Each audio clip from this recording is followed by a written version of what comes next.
Hey, welcome back to the Disney Plus Everyday Challenge, and today we have the Lizzie McGuire movie. Now, I have not seen the Lizzie McGuire show at all, so this is my first experience with this. It is pretty much everything you could expect, probably just on a bigger scale than the show itself.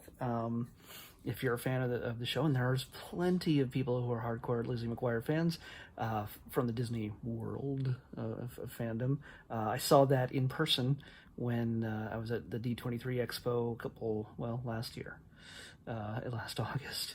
And I was in a crowd full of people where they were announcing the new Lizzie McGuire series, and it was announced who would play Lizzie McGuire. And of course, they all went nuts when they found out it was Hilary Duff again. So it's just, she's no longer a teenager. She's a girl in her 30s, a woman in her 30s. But that's neither here nor there. I just wanted to say that I understand there's a hardcore audience for Lizzie McGuire here, and she's really washed out in the picture here. You can't really see her very well, so that's my fault. Saturation. Anyway, I watched the whole thing. And yes, it's like I said, it's what you expect. It's a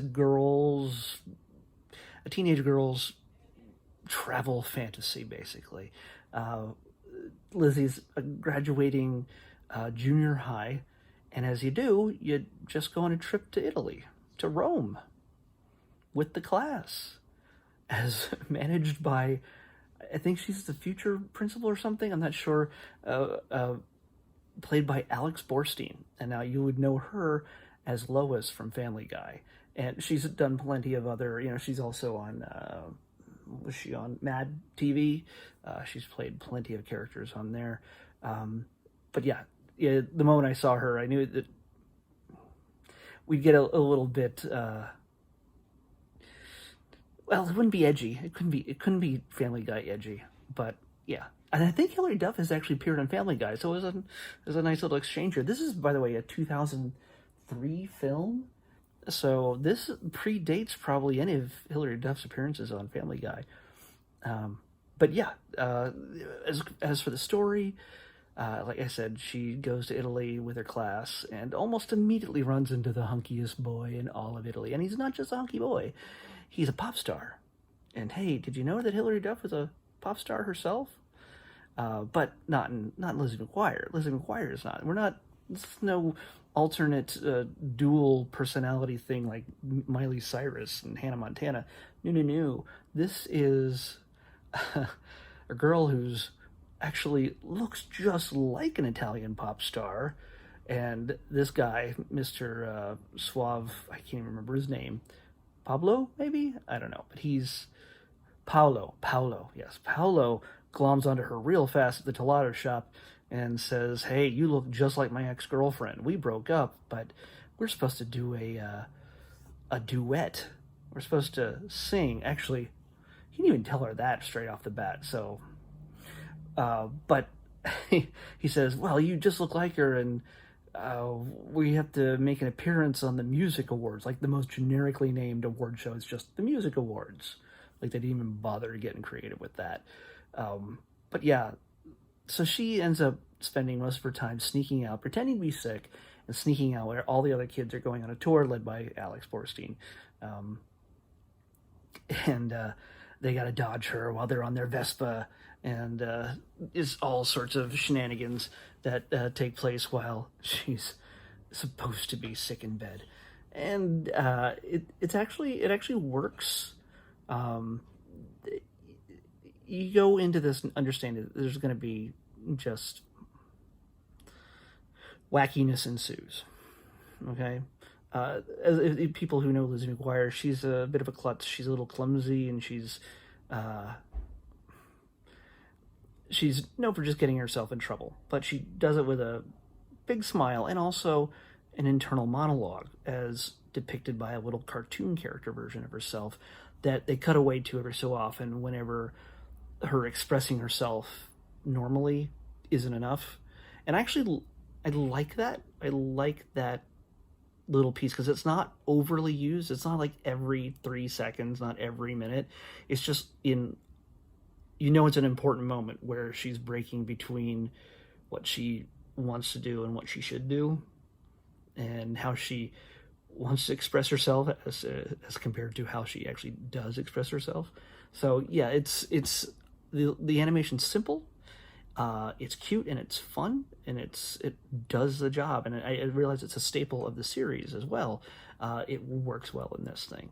So as she's being swept off her feet, traveling around Rome on a Vespa and seeing all the sights, and sometimes getting barraged by autograph seekers and fans who think she's Isabella, the Italian pop star, who is actually off on an island trying to forget her ex-boyfriend Paolo. And they were also a team, in pop music. So yeah, there's also a subplot that involves her brother trying to blackmail her with video he took of her. It's not as scandalous as it sounds. It's really just him showing how much he videotapes her being klutzy and dorky and tries to embarrass her. This eventually brings that thread, folds itself into the main story, but for the most part, we're dealing with Lizzie, with Paolo, and the adventure. Everybody keeps talking about adventure that takes place throughout the entire film, while her best friend, male friend, Gordo, who maybe he's always had a crush on her on the show. I have no idea. Like I said, never watched it.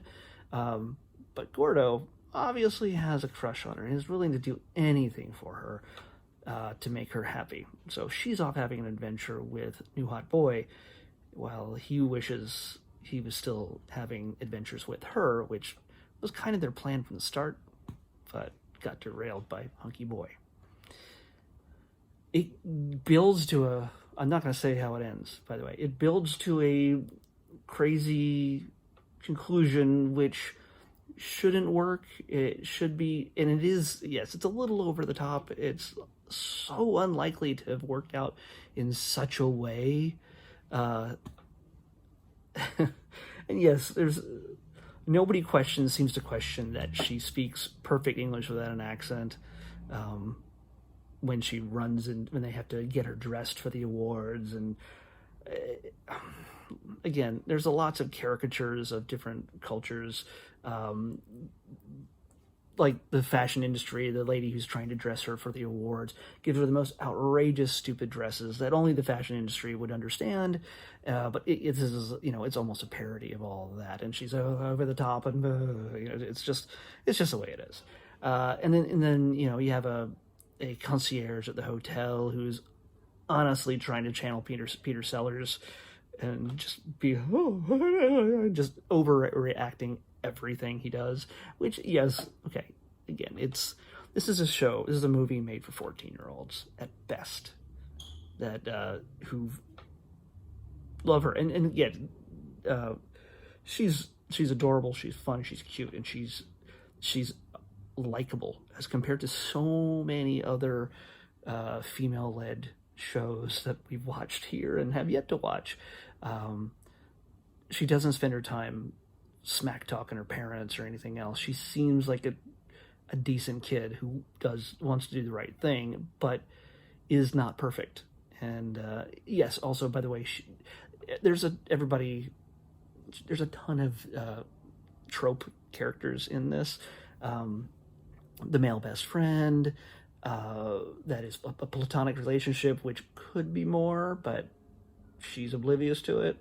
The rival who looks almost like her dark clone, or dark mirror clone, another blonde, that it's like a little class warfare thing that you always find in these kind of things, where she's better than her, but they used to be best friends, and blah blah blah, and it's that kind of stuff. So yeah, it's got a number of tropey things that you'd expect from it. It is not high quality filmmaking, although I will argue that if anything, I would have loved to have been the second unit director on this movie, because there's so many of the shots that don't focus on anybody acting in them are just gorgeous. Just shots of Rome and Italy and all the ruins and just everything that you'd expect to see.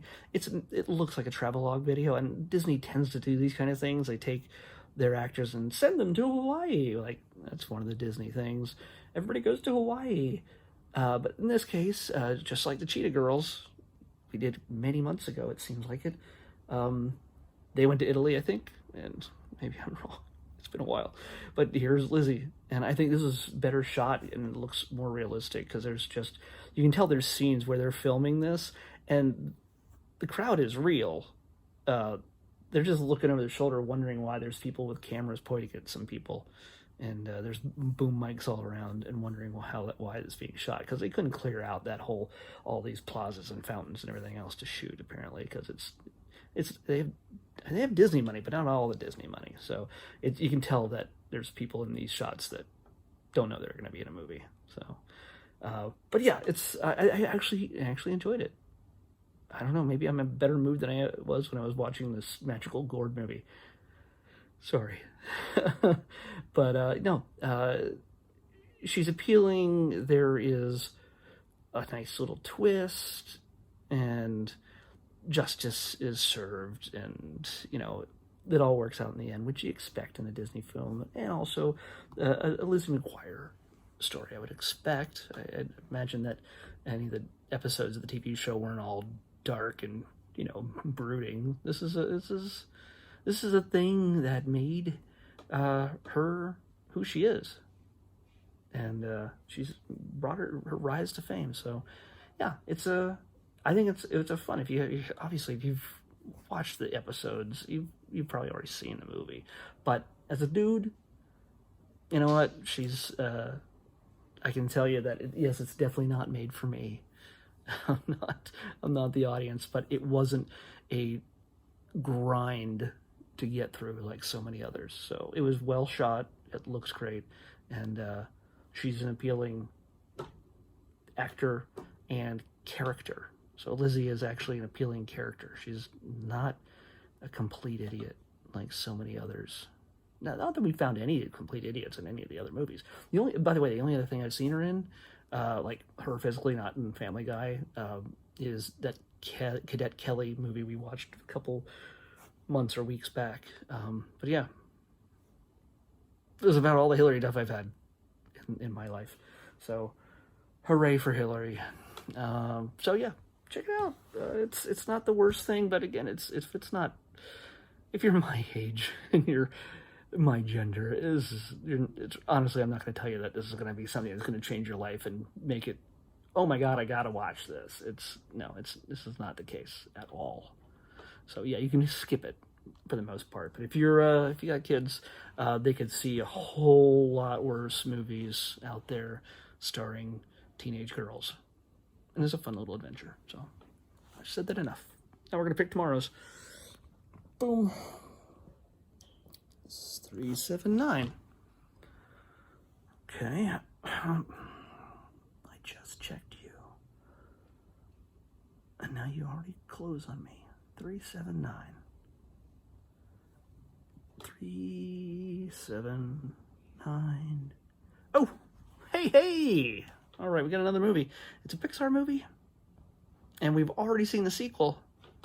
Can you guess what it is? We're going back to the original Monsters, Inc. Monsters, Inc. Oh, is that blurry? Oh, come on, focus. Focus. Yeah, anyway, it's Monsters, Inc. Trust me on this. All right. I'll see you back here tomorrow with Monsters, Inc. on the Disney Plus Everyday Challenge. I'll see you then.